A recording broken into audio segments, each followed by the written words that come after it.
Hi, Zach. Welcome to lesson number 83 of your math. And today's lesson starts on page 342. And we are going to go over something really fun because everybody loves money, coin problems. Okay, so here we go. The teacher is saying, if you had $1 and asked your dad for $1, how much money would you have? And the student says, $1. And the teacher says, you don't know math. And the student says, you don't know my dad. Sounds like he's not going to get the money, huh?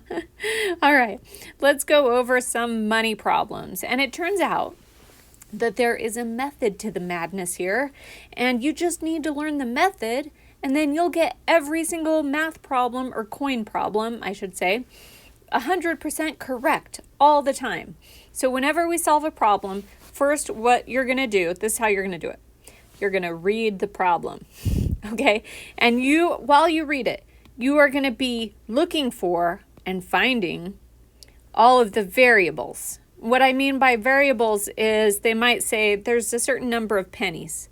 So you might put number of pennies for a variable, okay? A different variable might be number of nickels, number of dimes, number of quarters. These are going to be common variables, okay? Okay, you've done that. Now, step 2, look for statements about quantities that are equal. This is the key to solving these problems. You want to turn a statement about, in words about the money into a math problem because this something is going to be equal to something else. So look for that. So look for the words equal or is or the value is the same as, things like that. You want quantities that are equal. Then, anytime you see an equality, some sort of equal sign, like it is this, the value is this, or this is equal to this, write out the equations for every equality, okay? And then, once your number of equations is the same as your number of variables, you are ready to solve that problem. In fact, so if you have like number of pennies and number of nickels, then you're going to look for at least 2 statements about equality, okay?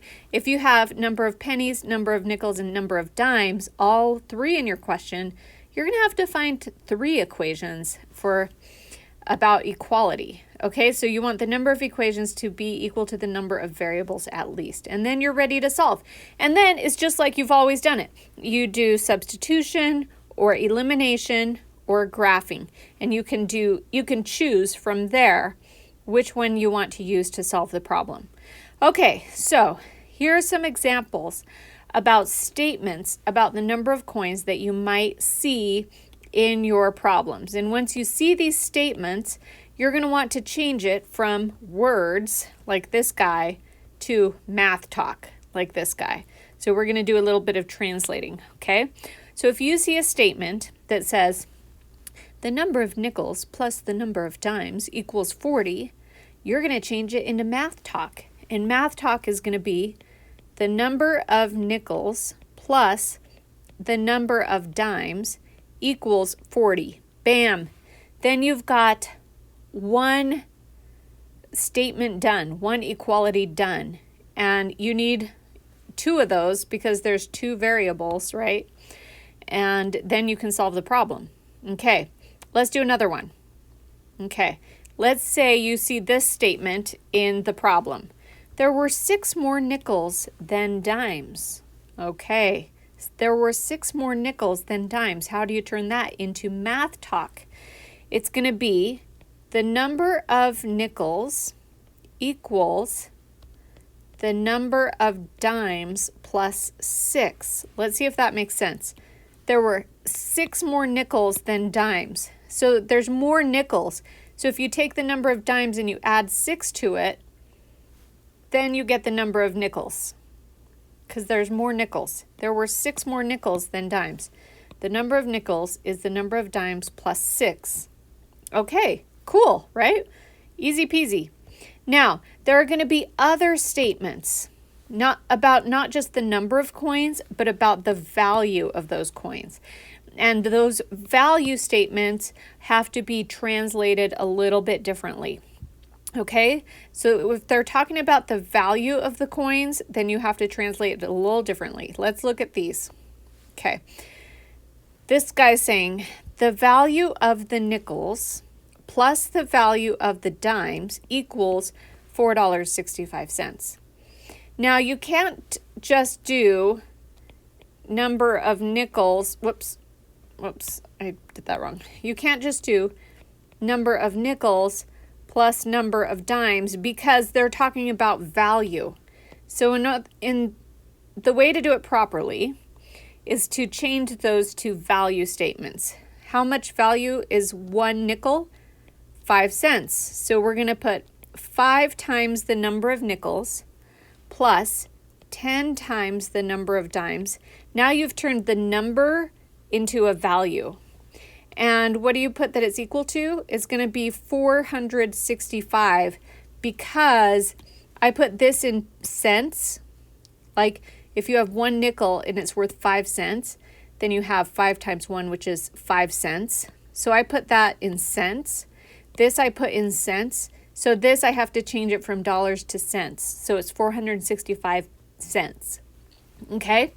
So that's how you would translate that statement. The value of nickels plus the value of dimes is 465. The value of the nickels plus the value of the dimes is 465. Okay? All right, let's translate another one. This one says the value of the dimes and quarters equals 25.10. Okay, so let's try it. The value of the dimes. So the dimes, the number of dimes is there. What's the value of it? It's going to be 10. So 10 times the number of dimes plus the number of quarters, but it has to be a value. So 25 times the number of quarters is equal to $25.10. How many pennies is that? It's just 25.10. Okay, so that's what I would write there. Let me make that. Whoops, sorry. I was trying to make it so it fits into the bubble, but I guess it doesn't matter. Okay, that's all right. Well, there, maybe? No, I'm just messing it up. Okay, it's all right. You get the idea. Okay, so let's jump into some examples and make sure that we understand this, okay? So it says in this one, Jack and Betty, which are right there, Jack and Betty have 28 coins. So I'm looking for ways, as I'm reading this, I'm looking for ways I can turn it into math talk, okay? Jack and Betty have 28 coins that are nickels and dimes. So I can already turn that into a statement, right? So the number of nickels plus the number of dimes equals 28. So I got that just from that first sentence. Jack and Betty have 28 coins that are nickels and dimes. If the value, now it's talking about value, if the value of the coins is $1.95, how many coins of each type do they have? So this is an equality statement because it says the word is. So the value of the coins is $1.95. So then I'm going to put the value of the coins. The number of nickels times 5 plus the number of dimes times 10 is going to be equal to 195. Okay, so now I have 2 statements and 2 variables. So I have enough to solve the problem, right? So this is my first statement, this is my second one. And how do we solve problems when you have 2 unknowns? Well, you can choose. You can solve it by substitution. And what's the other way? You can solve it by elimination. Elimination. Okay, so let's try it with substitution. Probably, let's solve this one for the number of nickels. Okay, so if I solve that for the number of nickels, it's going to be, let me use a different color. The number of nickels is equal to 28 minus the number of dimes. And then I can take this and plug it into here in this second equation. Okay, so if I plug it in there in the second equation, I'm going to get 5 times 28 minus ND plus 10 ND equals 195. And then I have just one equation and one unknown, so that's easy. What's 5 times 28? Oh, heck, I don't know. I'm going to look in the book. Okay, it turns out it's 140. So 140 minus 5ND, because don't forget I have to use the distributive property and do this times this, and then subtract this times this. Okay, minus 5ND plus 10ND equals 195. And then I can combine like terms. These are my like terms. So minus 5x plus 10x is just going to be 5ND plus 5ND. Okay, so now I have 140 plus 5ND equals 195. Let's subtract 140 from both sides, and you get 5ND equals 55. And ND is equal to 11. So they have 11 dimes. If they have 11 dimes, and I know that the number of nickels plus the number of dimes is 28, then I can easily figure out that the number of nickels is 17.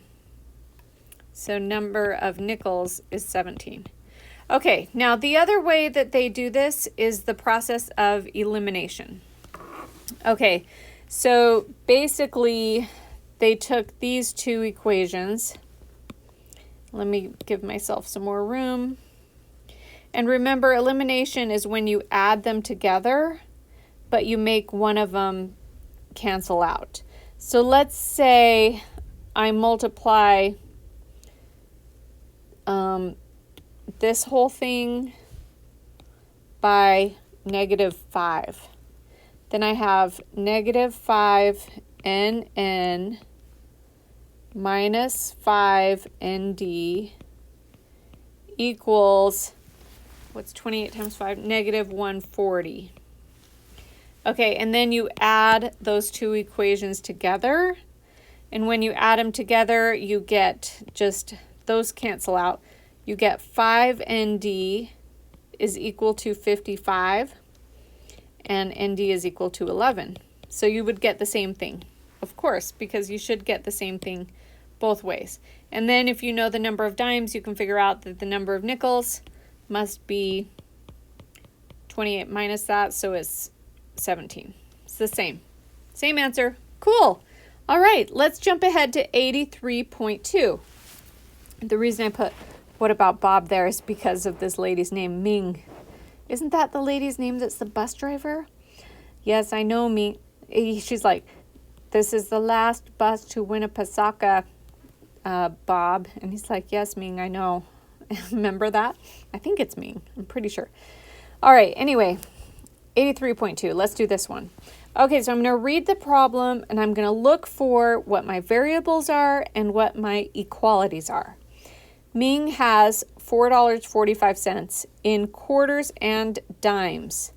So that's telling me about value.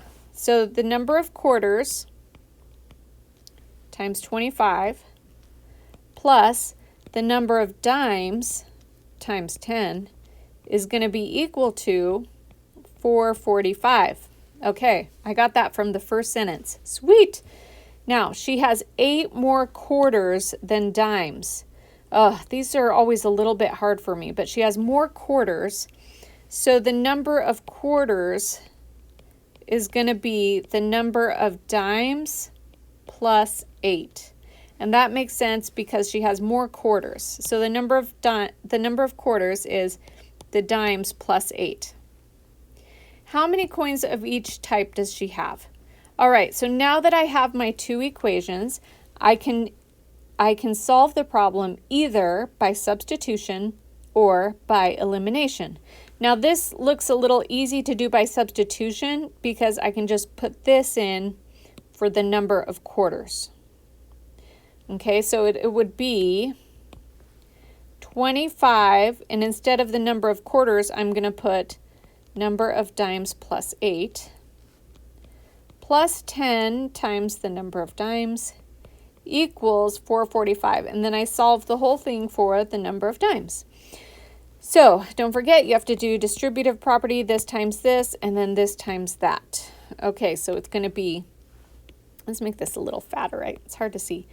25 ND plus 25 times 8, which turns out it's 200, plus 10 ND equals 445. And then I'm going to combine like terms. So I'm going to combine the 25 ND and the 10 ND. So it's going to be 35 ND. And then I'm also going to subtract 200 at the same time. Minus 200 is equal to 445 minus 200, which is 245. Then I'm going to divide by 35. That cancels out. Divide by 35. And then I have ND is equal to 245 divided by 35, which is, or 245 divided by 35, which is 7. Okay, so that's one of my answers. And then I go back to the original problem, and I have 8 more quarters than that. So it's going to be 7 plus 8. The number of quarters is going to be 15. So 7 and 15. There you go. Bing. All righty. Okay, so another coin problem. Remember on Up when they save their coins? So cute. And then life happens, because life is full of tragedy and suffering, sprinkled with malevolence. Okay, so 83.3. Orlando had a hoard. I don't know what a hoard is, but I guess he's hoarding coins. Who knows? Anyway, for all his hoarding, he only has 22 nickels. And 22 nickels and dimes? Does that, I don't know what that means. Does that mean the total number of coins is 22?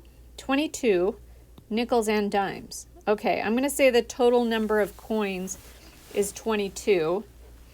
So let's make that a statement.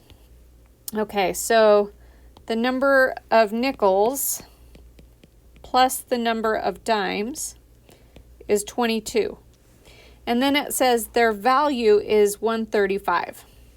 So now it's talking about value. So I have to do the number of nickels, whoops, let's do it in permanent. The number of nickels times 5 plus the number of dimes times 10 equals 135, because I'm doing it in cents. Now, how do you want to solve this? I would solve it with substitution, I guess, because I could change that first equation to the number of nickels is 22 minus the number of dimes. And then I take this whole thing, plug it into here. Okay, so it would be 5 times 22 minus the number of dimes plus 10 times the number of dimes equals 135. Okay, distributive property, this times this, and then this times this. All right, so let's use another color. What is 5 times 22? Heck, I don't know. Let's figure it out. What does my calculator say it is? My calculator says 22 times 5 is 110. Minus 5 ND plus 10 ND is 135. Now I'm going to combine like terms.